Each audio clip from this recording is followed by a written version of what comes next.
Hi, everyone. Thank you for joining us today. I'm Chun-Wei Yap. I'm the Program Director for International Trade Research at the Hinrich Foundation. Welcome to a joint panel that we've organized today with the EU-ASEAN Business Council and the Hinrich Foundation. The foundation has as its mission the advancement of global sustainable trade, which of course includes foreign direct investment. And we are focusing today on a paper that we co-commissioned with the EU and the government of Japan from the OECD addressing sustainable FDI in ASEAN. And I know that for the OECD, this report has been a labor of love. They worked at it for about 2 years, and they spent a year of which, taking pains to build inroads into the ASEAN CCI, which is the Coordinating Committee on Investment, making sure that they had access to the troves of data that the ASEAN CCI has so that they can build on this data and come to the conclusions which are in this report. So we have today with us some of the most important people in the EU-ASEAN relationship. We have Chris Humphrey, who's the Executive Director of the EU-ASEAN Business Council. We have Catherine Diot, who is the Chief Executive Officer of the Hinrich Foundation. We have Rino Donosaputra, who is Vice Chairman for ASEAN and the President Commissioner of Standard Chartered in Indonesia. We have Tan Tai Hyong, who is Head of Services and Investment for the ASEAN Secretariat. And we have Iris Mantovani, who is the Economist and Project Manager for the OECD and one of the co-authors of this report. So welcome, everyone. And Chris, over to you. Thank you very much indeed, and good afternoon to everybody, or good morning if you're joining us from Europe. And welcome, as Chun-Wei said, to this very important discussion we are hosting here today. I think there's no doubt that ASEAN is a growth bright spot on the planet at the moment. All of the region is growing at phenomenal rates. The question is, how can we make that growth sustainable going forward? And how can we drive in more foreign direct investment into the green space in the region? This excellent report, which I would hope everybody can read at some point. You can scan it here and you can download the report. Really does shine a light on what's going on in terms of investments and sustainability beyond just green as well. It does talk about responsible business conduct at the same time. And I think this is an area which we all need to look at. It's an area actually where I think European businesses have a good story to tell. It's an area where ASEAN needs a lot more help going forward and recognizes it needs that help and assistance as well. Climate change is here, it's now, and we need to do more about it and tackling it. And that means making sure that we get the right investments into Southeast Asia to help the economic development continue, help alleviate poverty in the region, help make people's lives a lot better, but do so in a very green way. So I'm looking forward to a very stimulating discussion coming up now. With that, I'll hand back to Chun-Wei. Thank you, Chris. I think you're absolutely right that Europe is right at the center of things when it comes to climate, and that European businesses have a lot to contribute in this area, climate change and climate policy and the kind of investments that can be drawn into ASEAN.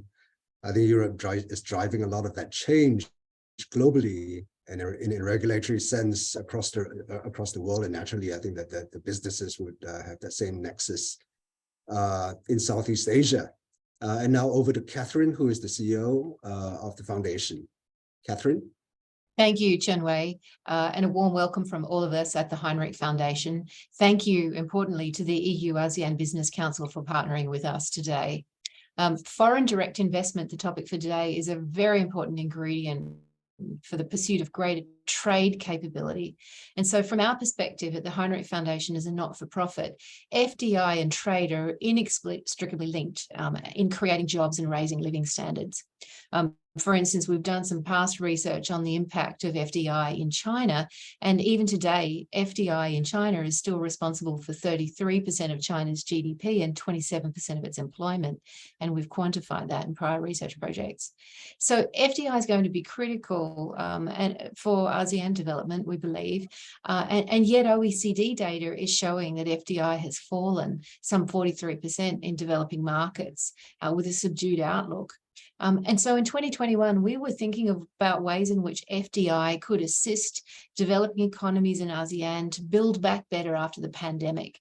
And so it happened, the team from the OECD was thinking about the same issue too. So we partnered with the OECD team to identify ways in which ASEAN member states can use foreign investment for achieving sustainable growth goals. And the OECD team went about it with a high degree of collaboration with ASEAN member states in order to make their findings relevant and practical. And we congratulate everyone who participated in the project for achieving just that. Back to you, Chenwei. Thank you, Catherine. And you know, you're absolutely right that that FDI is inextricably linked to trade. And there's an interesting nugget in the report that that OECD put out that talked about how, you know, aside from the usual the living standards that you talked about the spillover effects of economic development, that the participation of women, for one thing, as a result of FDI across Southeast Asia has risen, and that's something that the OECD report flagged as well, which is a really, you know, important. Just a little piece of information in this broad sweep that they did. And here to take us through the depth, you know, the whole breadth of this report is Iris Mantovani, who had a principal role in writing this report. And she's going to take us through its findings. Iris, over to you. Thank you very much, Chinwei, and good morning and good afternoon to all participants. I'm delighted to have the chance to present our work on this important topic and would like to thank the Hinrich Foundation and EU-ASEAN Business Council for organizing this very important webinar. Let me just share my screen. And I will, hold on, this is, just want to see if I can make it. Okay, do you see a full screen now? Yes. So the ASEAN Comprehensive Recovery Framework puts strong emphasis on sustainable investment and refers to a number of OECD instruments for policy action. As Chinwei mentioned, and thanks to the support of the Hinrich Foundation, the EU and Japan, and building on a strong and long-lasting cooperation with ASEAN to collect new data and use new OECD indicators and tools, the OECD was able to apply these tools to provide analysis and directions for policy on promoting sustainable investment, and in particular, giving special attention to unlocking investment for ASEAN's green growth and decarbonization. The results of this research were discussed at the OECD Investment Committee and ASEAN Committee on Investment, and the report was published in January 2023. And of course, the OECD stands ready to assist in further work on sustainable investment in ASEAN. So today I'll present some of the key findings relating to our report, focusing on investment for green growth in the region and enabling the green transition. As Chris stated, we all know that ASEAN is a major engine of global economic growth. And while at very different stages of development, almost all ASEAN economies have doubled in size since 2000. But this rapid growth and high development have come at the cost of high levels of pollution and environmental degradation.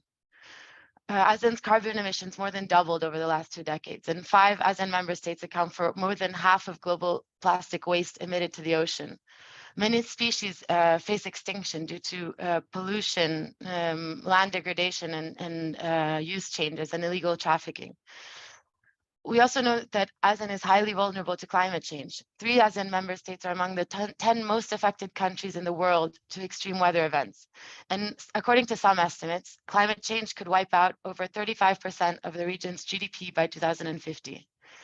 So addressing these considerable challenges is going to require investment, but particularly it's going to require better aligning investment with green growth.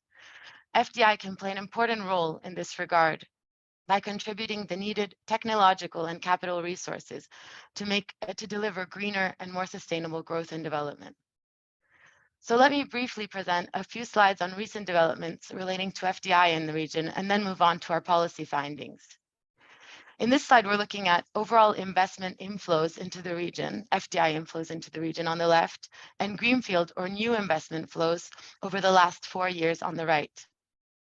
So it's clear that FDI growth has been enormous in the last 2 decades. And indeed, FDI has been a major driver of the region's growth, contributing to job creation, to skills upgrading, and as Chinwe mentioned, also to greater gender equality in the workplace. But we see also that greenfield FDI was hard hit by the pandemic, and as of mid-2022, had not yet started to recover. We also see here, and we find in our report, that FDI has not always been aligned with green growth and climate objectives.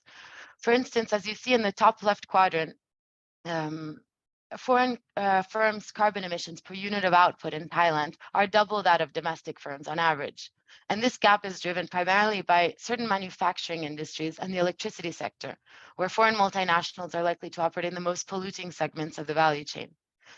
On the top right panel, we also see that fossil fuels still account for over 88% of greenfield FDI stocks that goes to energy generation in 6 ASEAN countries, as shown by the blue bars.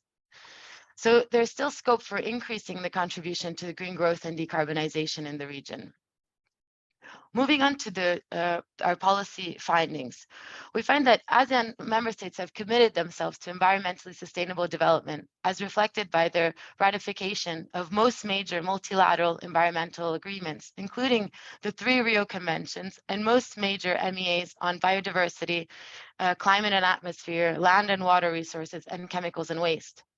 We see in this slide that all ASEAN member states have signed and ratified the Paris Agreement and submitted their nationally determined contributions, whereby they commit to reducing their greenhouse gas emissions. All countries in the region have also updated these NDCs with strengthened targets, greater clarity, and greater transparency in line with the 5-year cycle of the Paris Agreement. But collectively, the ASEAN NDCs are not yet fully aligned with the objectives of the Paris Agreement.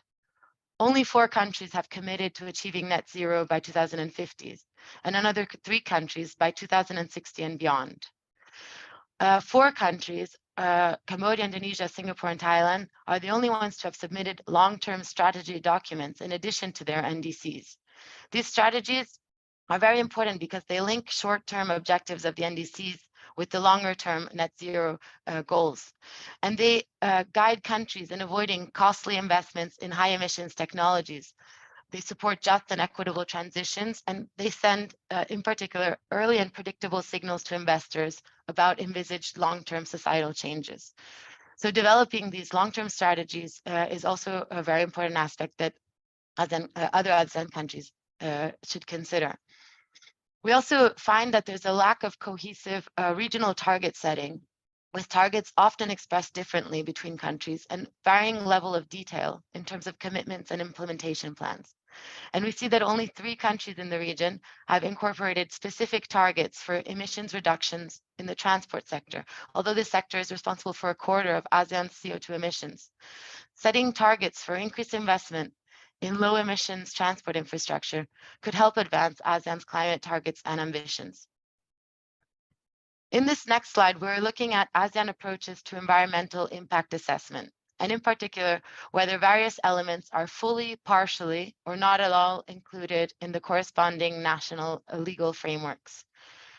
We find that ASEAN countries have made great strides in formalizing environmental impact assessment into their legal frameworks, with most providing for the 3 critical procedural rights of public participation, access to information, and access to justice. However, only 5 countries in the region have established frameworks for strategic environmental assessment to examine the environmental and social impact of proposed plans, policies, and programs. And only 3 countries have developed a legal framework for the application of EIA principles to the transboundary impacts of investment, including consulting the authorities of affected countries, neighboring countries. So we find that recognition of strategic environmental assessment and transborder environmental impact assessment at the ASEAN level could encourage other ASEAN governments to adopt these tools in their national EIA systems. In the report, we also looked at various forms of financial support for green investment. And one aspect that emerged as important is the alignment of incentive schemes with environmental objectives. Indeed, as you see in this table, all ASEAN economies provide corporate income tax incentives to promote green investment. These incentives typically target green sectors like renewable energy or bioplastics or electric vehicles. They also target improvements in energy performance and in some cases, green innovation. But as you can see in the table, 5 ASEAN countries offer similar incentive packages to green and non-green substitutes in targeted sectors. For instance, both renewable and conventional energy generation are eligible for a corporate tax holiday of 5 to 20 years in Indonesia and 5 to 10 years in Malaysia. And similar incentives are also granted to both bioplastics and conventional plastics in Thailand and Malaysia. In addition to being very costly in terms of foregone public revenue, this reduces the ultimate effectiveness of the incentive packages and efforts to promote green investment. In fact, we find that in Thailand, significantly more investment applications were received for non-biodegradable plastics and for bioplastics between 2016 and 2018. We conclude that ASEAN countries would benefit from classifying green and non-green activities in targeted sectors using emerging taxonomies and scaling down or phasing out costly incentives that are not aligned with their climate objectives or the Sustainable Development Goals more generally. In this last slide, we summarize different types of technical, administrative, and information support offered to green investors in the region. And these types of initiatives are important because they reduce barriers that may otherwise deter green investors, and they also help to promote green technology transfer and knowledge spillovers.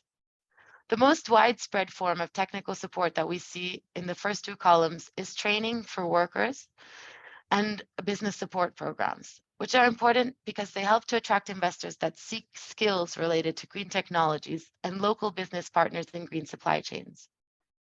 Singapore and Vietnam have also put in place dedicated green technology parks and zones that help to promote green innovation and R&D. In addition to technical support, the most widespread forms of information support are public awareness campaigns, which help guide consumers and investors towards more sustainable products and services. IPAs in the region also offer sector-specific guidebooks and promote green investment opportunities and related incentive packages. Malaysia goes a step further with its green technology one-stop shop, which serves to fast-track investments that contribute to green growth. But one area where there are still missing frameworks and initiatives is on disclosure and reporting of environmental impacts. We see here that only Indonesia and Singapore have put in place frameworks and guides for sustainability disclosure at the national level, and Myanmar within the Tilawa SEZ. ASEAN could support other countries in the region in developing similar frameworks for voluntary disclosure of environmental impacts in critical sectors for green growth. I'd like to stop here and thank you very much for your attention, and I look forward to the discussion. Thank you, Iris. That was really that was a great presentation. And just taking a step back, aside from the frameworks and initiatives and recommendations that you put out, it seems to me that what the report is really saying is that removing restrictions to FDI in itself is not a panacea. And what's more important is to apply the thinking and the reform against standards that already exist that can help ASEAN reach sustainable outcomes, the Sustainable Development Goals being one of them, OECD FDI Index being another one. I think there was an interesting nugget in your report that said that for every 10% rise in an economy's position in OECD FDI Index, you get a 2% increase in inward FDI. So everyone's liberalizing, but it's quite patchy. I think the report also talks about how there's a greenfield decline, that there's a decline in greenfield investment in ASEAN. Certain economies are benefiting more than others, Vietnam and Indonesia, Malaysia and Singapore, much more than others. More than half of FDI, as you mentioned, of FDI gains in the last 10 years have gone to Singapore.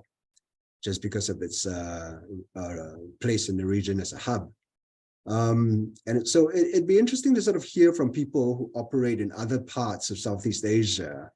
And I think it's a great juncture at this point to sort of hand over to Rino Dono Seputra, who goes by Pak Doni, who has, wealth of experience in financing, including trade finance, I'm sure.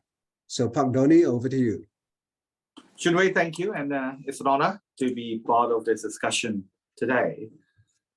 I think, first of all, the publication is really a great step forward to help raise the awareness within the government of Southeast Asia about the need to link that FDI, which is already a very big theme actually for ASEAN, with the SDG and sustainability at large. The second part, it provides a very insightful mapping of the differences between the ASEAN markets, because we all know that ASEAN economies are very different. I mean, that's one of the part and parcel about ASEAN. It's a great region, growing, 700 million population, 5% or more GDP growth in average, relatively young population. But the point is that it also differs in terms of the economic structure and the development stages. So this is actually great to put that into perspective. Quite a lot of useful insights in terms of how, for example, IPAs in each of the markets should collaborate together, align with international standards, and responsible business conduct, for example. Again, within the report, reading the report, actually, I can see that some of the key pointers over there about, less restriction means more FDI coming in. I think actually that's really loud. So there's quite a lot of actually useful things over there. But perhaps actually just to put an overlay over there, actually, from our perspective, I think, look, very clearly, I think ASEAN is one of the regions that would be affected the most by climate change, in need of sustainability. We talk about the SDG 17 goals in terms of access to water, and others on the social element side of things. It's not just climate, right? So I think that's very well understood by the government in ASEAN. But perhaps actually one aspect that should be elaborated or can be elaborated further, and it is implied in the report as well, is about the need for ASEAN governments to really collaborate. So when we talk about FDI, one of the things is that the fact of the matter, Standard Chartered, we are operating in all the 10 ASEAN markets, and we believe we are the only international bank operating in all the 10 ASEAN markets. So that's interesting because we see the way actually that each of the markets actually behave in attracting FDIs. The awareness is there. But frankly, actually what we see at the moment, there is still a lot of elements where each of the ASEAN member states or the AMS they are competing with each other when it comes to bringing FDI. And most of the countries actually are in need of FDIs. That's also the reason why we see that, as the report highlighted, that incentivizations between non-green and green FDIs often are very similar, because many of the ASEAN member states are really developing countries, and FDI contributes significantly. Indonesia, where I sit, for example, the second largest contributor to the GDP is foreign direct investment. So other than the domestic consumption. So again, actually, many countries, I'm sure Vietnam actually has very similar, perhaps actually it's the largest actually in Vietnam, and a few others. So what we need is actually that sort of notion that ASEAN can play a bigger part in the global supply chain shift by positioning ASEAN as a big player in the supply chain of the world. So for example, put it very simply, many of the ASEAN markets, and we help facilitate that,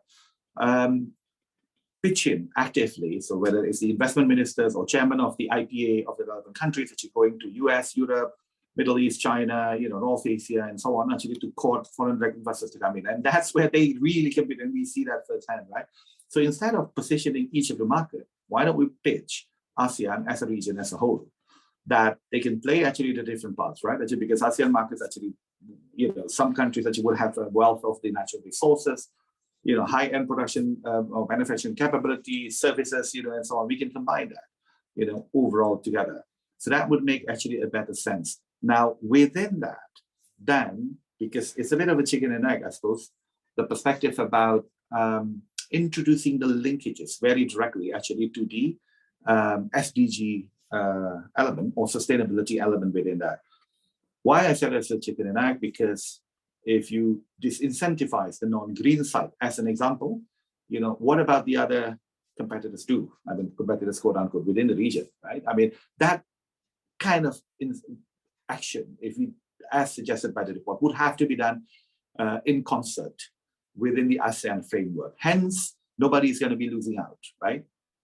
So that's essentially actually how I think that element of international cooperation is actually very important. The second part, just to throw in as my last point, is the collaboration with the international world in the form of assistance, because energy mix, changing energy mix, and it's very different.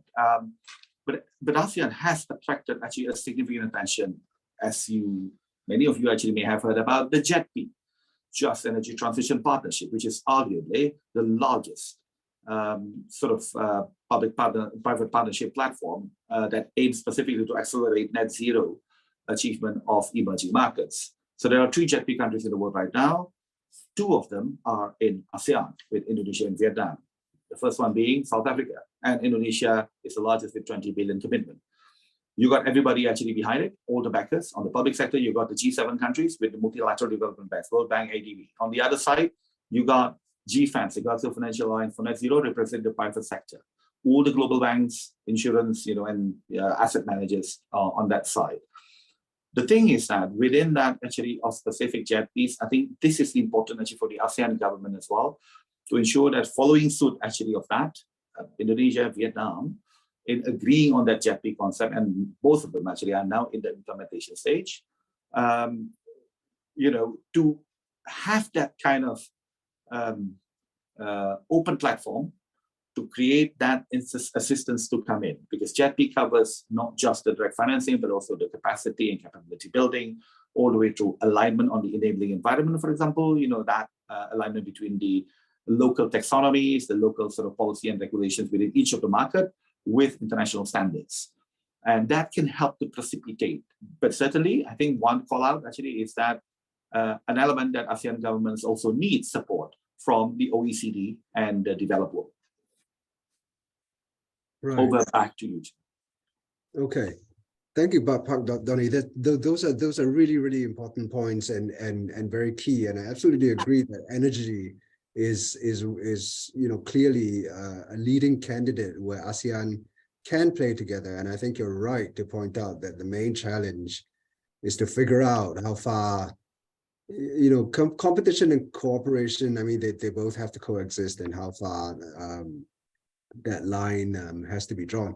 I didn't realize that Standard Chartered was the only bank, international bank, that operated in all 10 Southeast Asian countries. That's a We do operate in all the 10 ASEAN markets. Yeah, you're the only one. To the best of our knowledge, actually, we are the only one, perhaps. Oh, wow.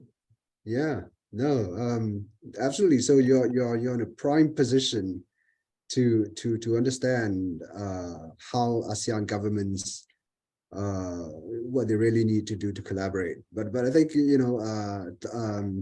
Tai Hyong, who's here with us today, would be also in a perfect position to share a few comments on this, because he sees it from the overview of somebody who's worked with essentially all 10 countries. So Tai Hyong, do you want to step in here? You're on mute, Tai Hyong. Yes, thanks. Chunwei, is it my turn now for my 5 minutes? So I'm responding to him. But anyway, let me just do some comments on this report. First of all, we appreciate for the EU-ASEAN Business Council and Hinrich Foundations, not only for inviting Secretariat for this session, but it's also a good initiative where we introduce more of what ASEAN has been doing in terms of sustainable investment to the general public, as well as hoping to get some good inputs from this webinar, because ASEAN is trying to do the next step from this report. So Let me start by highlighting that this report on enabling sustainable investment in ASEAN is produced by OECD in close cooperation with ASEAN Secretariat with our Services and Investment divisions. And we have a lot of consultations with members of the ASEAN Coordinating Committee on Investment, or CCI. And they are the government officials in charge of investment policy. So that's the context. Some background to why we have this report being done in collaboration with the OECD is because, first of all, ASEAN is always placing an important emphasis on sustainability. Of course, we all know we have to commit to SDG goal set by the UN process. But even when back in 2015, when we are devising our 10 years investment work program, we already set up some to do for us to do some policy dialogue on emerging issues in investment rulemaking, such as this one, sustainable development. So we do have such a plan. And with the pandemic outbreak in 2020, it's even more pressing, where ASEAN is realizing a need to get a consolidated exit strategy from this. And that's where the ASEAN Comprehensive Recovery Framework, or ACRF, as mentioned by Iris earlier, this document came out where we want to do something to get out of this crisis. And sustainability, again, is one of the important themes of the ACRF. And one of the things in the ACRF is for CCI to explore initiative to promote investment that contribute to SDG.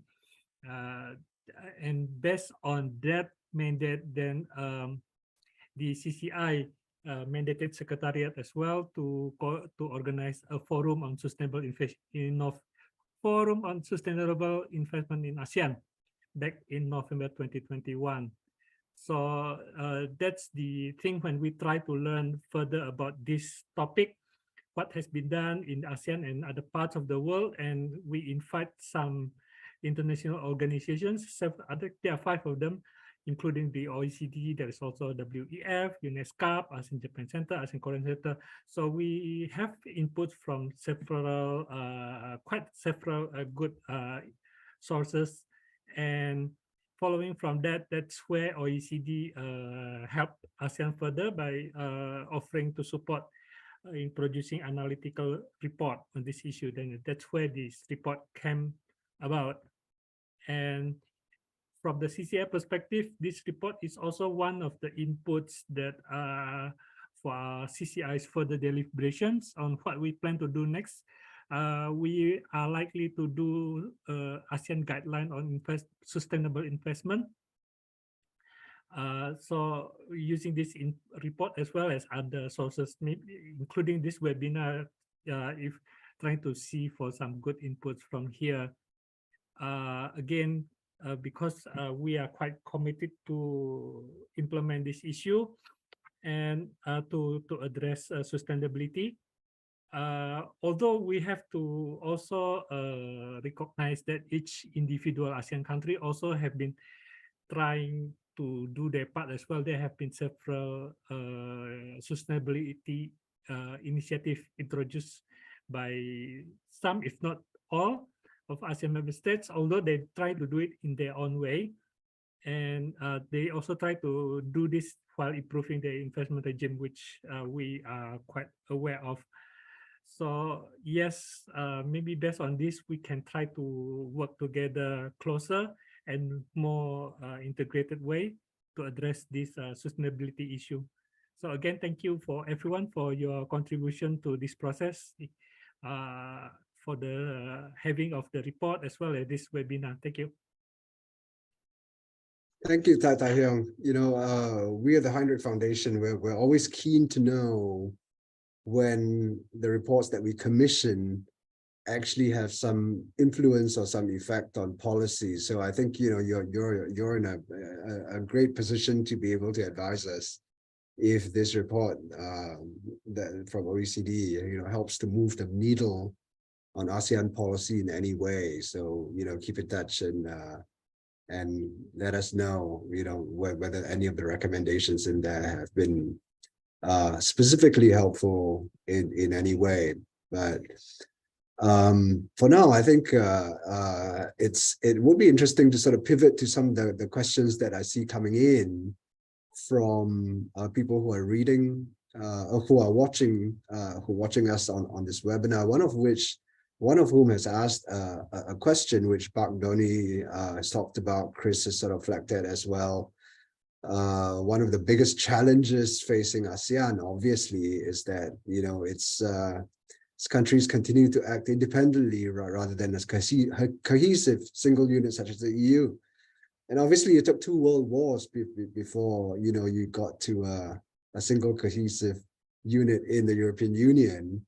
We hope that doesn't happen here, but obviously that's an important question, and it also sort of begs, what are the key sectors that Southeast Asian firms should prioritize with this goal of reducing FDI restrictions.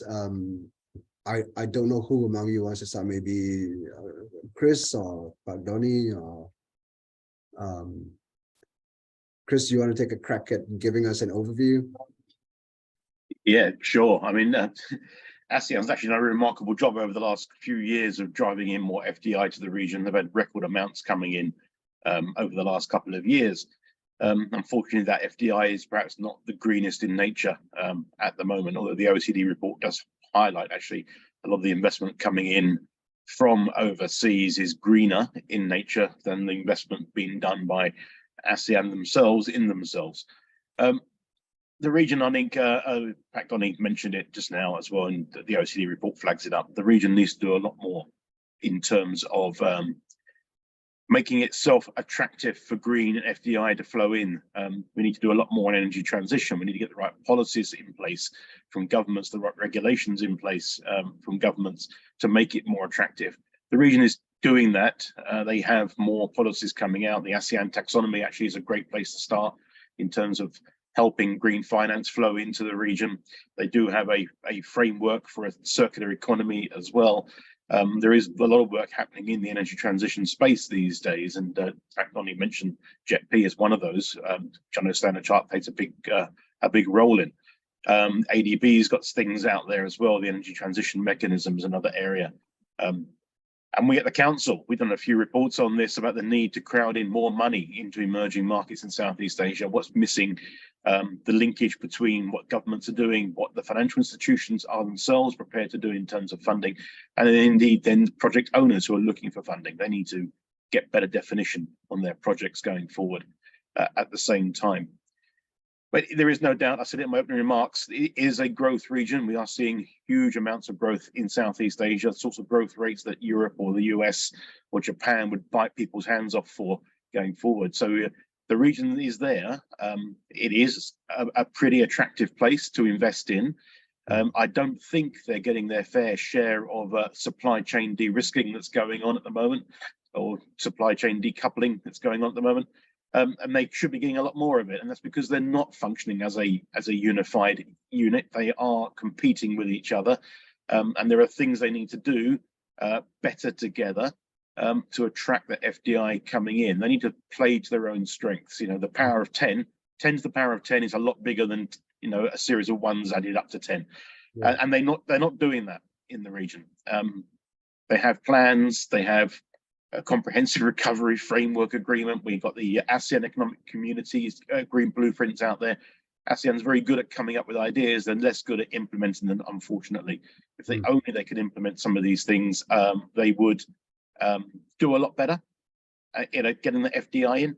And I think, you get FDI in from companies in Europe in particular, it will come in and it will be greener in its nature, and it will be more sustainable in its nature. European firms tend to come, invest for the long term, invest in the communities, invest in their people, and will make sure actually the investments they do now going forward will be a lot greener.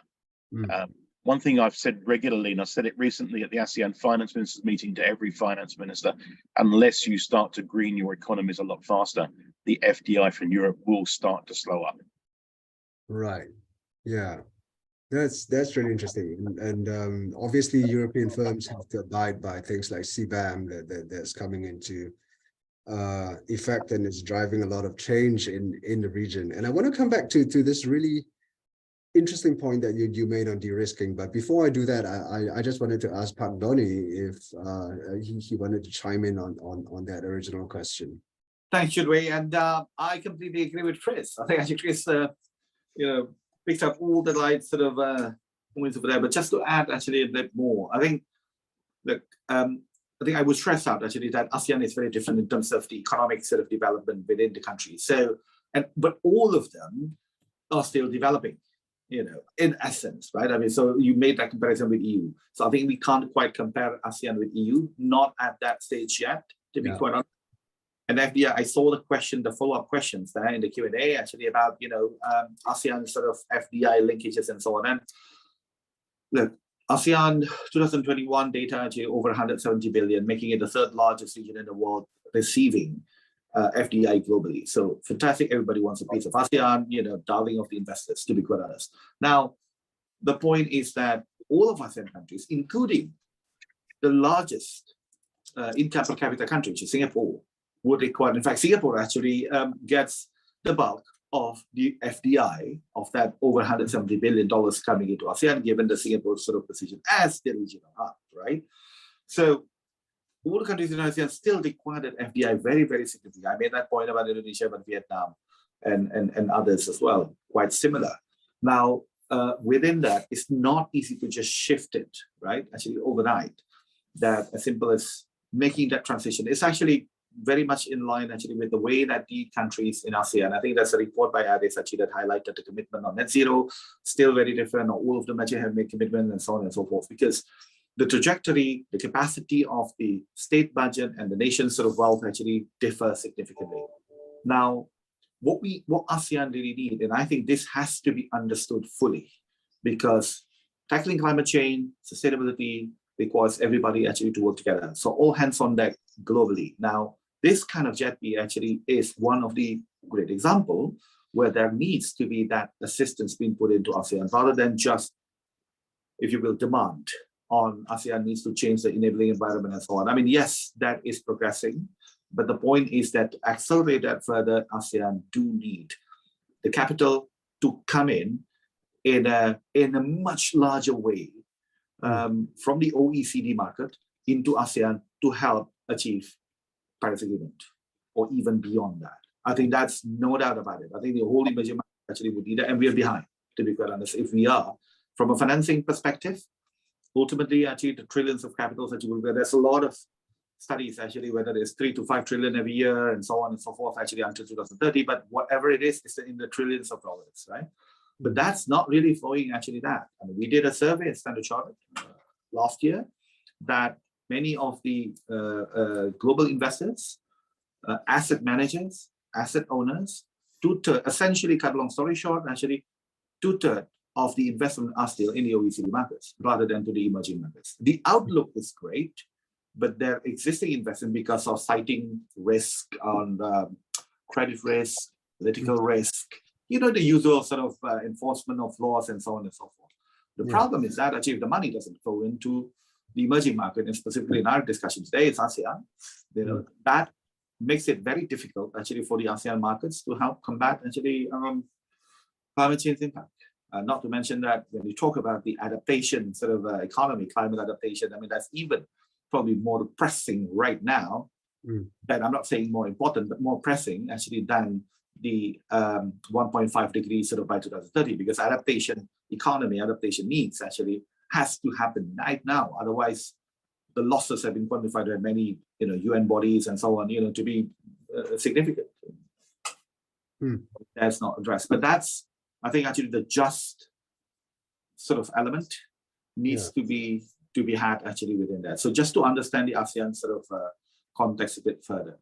Right. No, that's really interesting. I kind of have a follow-up question, but it's not really linked to green investment, but it could be. When you and Chris talk about de-risking and that you're not seeing Southeast Asia getting its fair share of de-risking as supply chains reorganize, do you see any of it moving from China into Southeast Asia as a result of the US-China decoupling, megatrend? Is that something that's happening? Is that a thing?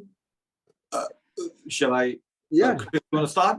Then Chris, yeah. Go ahead. Pat, you go first, and then I'll chime in.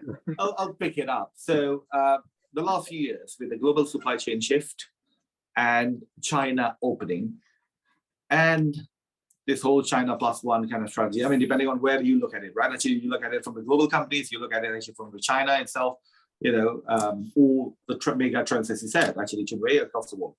But ASEAN has seen the benefit of investment coming from Northeast Asia, predominantly China coming into ASEAN. Right. Very significant amount actually coming in across many sectors. It's not just manufacturing, it's the services, digital economy, across the board, essentially. Okay. Now, having said that, at the same time, we also see, given the rise of ASEAN, demographic bonus, young population,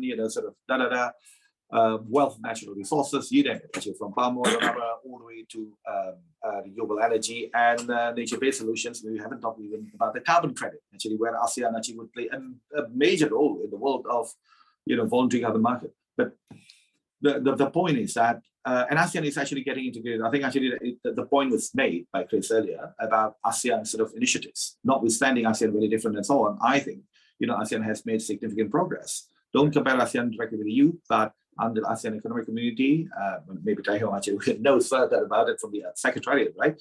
But the ASEAN financial integration, your ASEAN cross-border payment, your QR, common QR and so on, and it's getting ASEAN even more connected. And that's really great for the region, right? But at the same time, we see that investment flows from other regions are also coming up. So it's not just from China. That's actually what I wanted to say in terms of the point, right? We see US, South Asia, Europe, to be actually sort of picking it up actually as well. So it's not just China. Yes, we see the China significant. Take, for example, Indonesia. China has moved up in the past, 4 or 5 years to be the second largest, if you combine China and Hong Kong, actually, then it becomes the largest FDI into Indonesia, for example. Right. But that position has moved up from the 4th or 5th, actually, 4 or 5 years ago into now. So yes. Wow. That's really interesting. I'm sure it's going to be even more with this, as businesses try to evade the brunt of US policy. But Chris, you were going to add something. Well, I'd echo what Pat Dunny was just saying. There is flows coming down from China. Vietnam, by the way, I think is one of the biggest winners in the region for these investment flows coming down this de-risking, and that's partly because Vietnam itself, of course, is first of all quite a welcoming environment for investment, but also as a country they are in a large number of different trade agreements with Europe and CPTPP and RCEP and others, which means if you're going anywhere and you're manufacturing stuff, it's quite a good place to be. But I'll reiterate what I said. Whilst ASEAN's been doing very well for FDI, it's not getting enough of that supply chain de-risking. There are too many non-tariff barriers in the region, and supply chains straddle borders. It'll be unusual to have a supply chain which is all located within one country. And given that they straddle borders, the region needs to do more to tackle those NTBs. Right. And by that, you mean digital trade, carbon credits? I mean, is that kind of the... Well, it's not just that. It's harmonization of standards in the region. It's, right. Focus on some imports. It's a whole raft of things out there, often designed to protect domestic industry. And it doesn't help when you're trying to get more FDI. Yeah. Tai Hong, do you have something to talk about, to chime in with on that point? Not much to add. I mean, of course, we are trying as much as we could. In terms of investment policy, the officials continue to make improvement in the regime, and not just liberalization, like opening up, even how we improve competitiveness facilitation is the new emerging trend as well in investment policy making. That's what they have been doing, and it's a continuous process. So we continue sharing experience and how we improve, like how we trade is one thing, how we improve taxations, how do we set up one-stop center for investment applications, how do we set up aftercare. Those things are continuously being done, and of course digitalization is the new trend as well. So these efforts are continuously ongoing, and yes, sustainability is the new thing we should address more. So the lack of differentiation between green and non-green investment in terms of incentives, that's one thing that we will also try to address. So yes, things are still developing. Thank you. Right. There's something that I wanted to pivot back to, picking up on what Pak Donnie said earlier, which is carbon credits. Obviously, this is it's a big piece of the future infrastructure. And in Southeast Asia, I mean, just from talking to people who are in the business, who are people who are trying to capitalize on this, on natural capital, people working on a peat swamp in Pekan, for example. One of the problems that they face, and I think people face this around the world, is the wide divergence in prices. And they find that, I mean, Singapore is trying to sort of be a hub on this, trying to come up with a carbon price, but the prices are just wildly varying.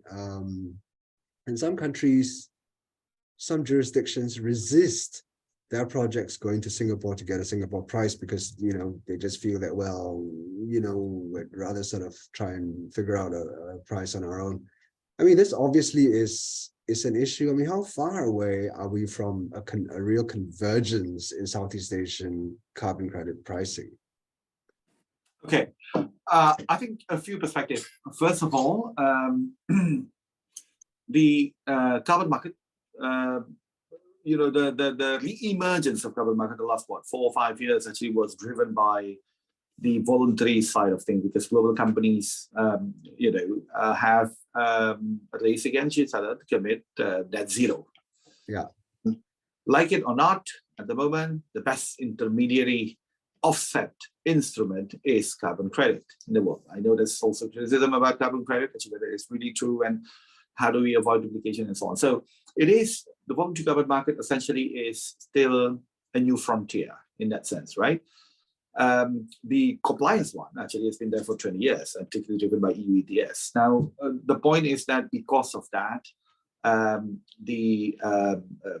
group CEO, Bill Winters, actually chaired the first global task force on scaling of voluntary carbon market that then gave birth to it's almost like a quasi-regulator, the Integrity Council for Voluntary Carbon Market, ICVC, and that aims to set the right standards, governance, and registrations and so on, avoid duplications and so on and so forth in the market.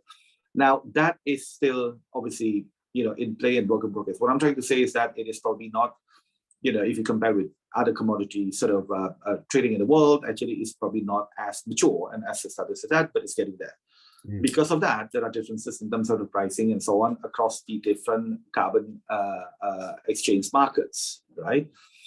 Because of that perception, even actually the origination country actually of that carbon credit is also actually still being sort of, there's still some doubts and so on and so forth. I think ASEAN is one of the largest, of course, actually it's not just Indonesia that has one of the largest potential of carbon credit in the whole entire world, but with others, Malaysia, Cambodia, Myanmar, and others, right? So I think ASEAN should really put a lot of focus actually on creating actually that unity or conformity, if you will, to your point. I just wanted to highlight, but it's still early stage. Even in the world, it is still not actually right there yet, the way I would phrase it very simply. Still evolving, it's still evolving, but getting there, but it's still evolving. But within ASEAN, you said about Singapore wanted to be the hub for that. I know for a fact, Indonesian government is dead set actually to creating Indonesia as the international hub for that as well. Even within this, we should reconcile how best actually for ASEAN wherever it is, actually, but it should be for the betterment. And that's actually just pointing out actually a very obvious sort of point about that, what we talked about, the overarching sort of trend. That is also that there's a little bit of competition, which is healthy, actually, but how do we collaborate actually to get the best for us, right? Yeah. That seems like a case study for, just the kind of challenges that you're talking about. Chris, do you have any thoughts on this matter? In terms of how ASEAN can collaborate further, I think, one of the impetus actually, or catalyst that can help that, because look, every country actually has their own national interests, right? I mean, and the economic are very different as well sometimes. Yeah. So that actually what is the difference. Within JETP, for example, Vietnam and Indonesia, we see a whole lot more opportunities for renewable energies funded by the JETP, under the JETP umbrella. In Indonesia, it's slightly different. Why? Because Indonesia has excess electricity. While in Vietnam, actually, it's actually pretty much actually there. The problem with Indonesia is that coal-fired power plant actually is, about 64% actually that generates the grid. Anyway, these are very, very different, that the way and requires very different sort of approach and structuring and so on. But one key catalyst, I think, is that collaboration that is under the ASEAN Economic Community, where slowly but surely, actually, there's a lot more aspects that ASEAN governments actually feel that it's better actually for them to collaborate. So, for example, payments. It's very clear actually there's a lot of progress. Tai Hong maybe actually knows more actually about this, but we see actually a lot more awareness actually creating that. The QR code, for example, ASEAN taxonomy, as Chris mentioned, is a great step forward, right? But a lot more of this actually, as the benefit is realized by ASEAN countries, they would see actually that it's a lot more impetus for them actually to collaborate in other aspects as well. So, whether it's the carbon market, whether it is, in pitching to the global corporates to play a bigger part in the global supply chain world, actually together, hopefully actually that can go that way. I'll add a few points onto that. I mean, the region, as Patoni said, is trying to do more things together. And you mentioned again the taxonomy. There are other things. I know there are ongoing discussions at the moment about having a common ASEAN-wide reporting standard on CSR and ESG type issues. And I think that would be extremely helpful as well. If it's the same approach, companies will feel, first of all, happier because they're not having to do different reports in different styles or different places. But it would also mean it's much easier to do comparisons across the region. And I think if they can somehow get themselves together and have a common approach on things like carbon pricing, that would be a big benefit for them. Right. I've been told that we're bumping up against time. We have a couple more questions from the floor, which I don't think we might be able to get to. I don't know if you guys maybe want to fleck it in your closing comments. One of which is, isn't it high time that ASEAN countries start investing in themselves rather than continue to rely on FDI?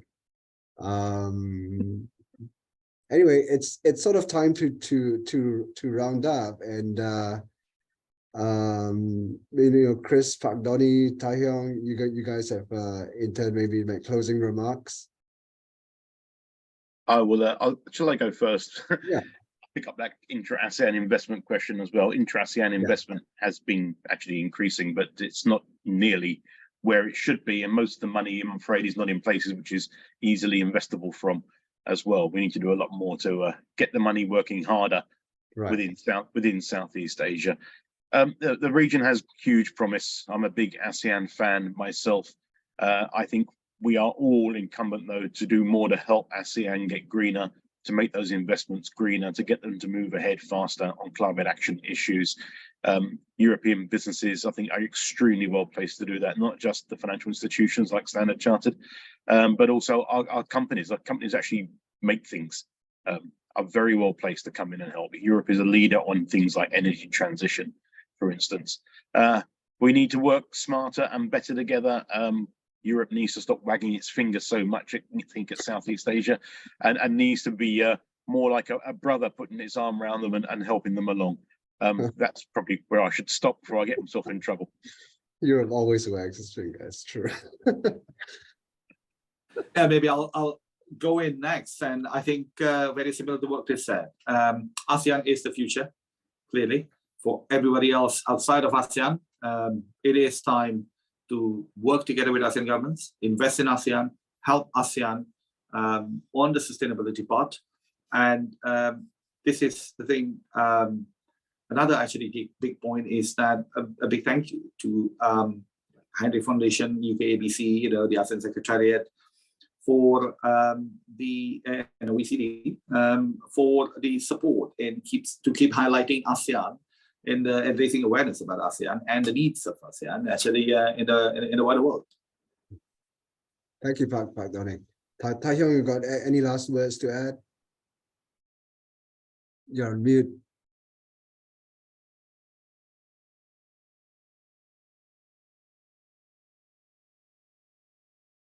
Okay.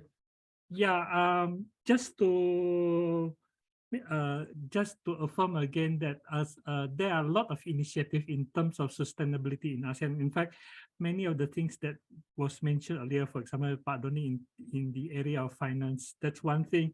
But a lot of other areas are also trying to do sustainability related initiatives that in terms of economic, there is the current work that we are trying to do is, for example, ASEAN strategy on carbon neutrality, which is currently being discussed, is trying to synthesize and put them all together and trying to, so we have a more coordinated strategy. But this is all a work in progress. And again, member states already have their own sustainability initiative, even in investment. But again, that's individual effort, and it's good to have them coordinated. And yes, a lot of discussions are ongoing. So yes, we are working further on that. Thank you. Thank you, Tai Hyung. And thank you to everyone. And in particular, I would like to thank the EU-ASEAN Business Council, Chris Humphrey. Thank you so much for helping us to organize this this event. It's been pivotal. I wanted to thank Catherine, who's been so supportive and actually was the progenitor of this report. Iris, who played such a key role in working so hard on it. Pak Donnie, Tai Hyung for joining us today. And to everyone out there, thank you for tuning in. We're about to show, I think, the QR code where you can download the report. And to subscribe to our Hinrich Foundation newsletter, you can go to our website. Thank you, everyone, for joining us today. Pleasure, and thank you. Thank you. Thank you. Thank you.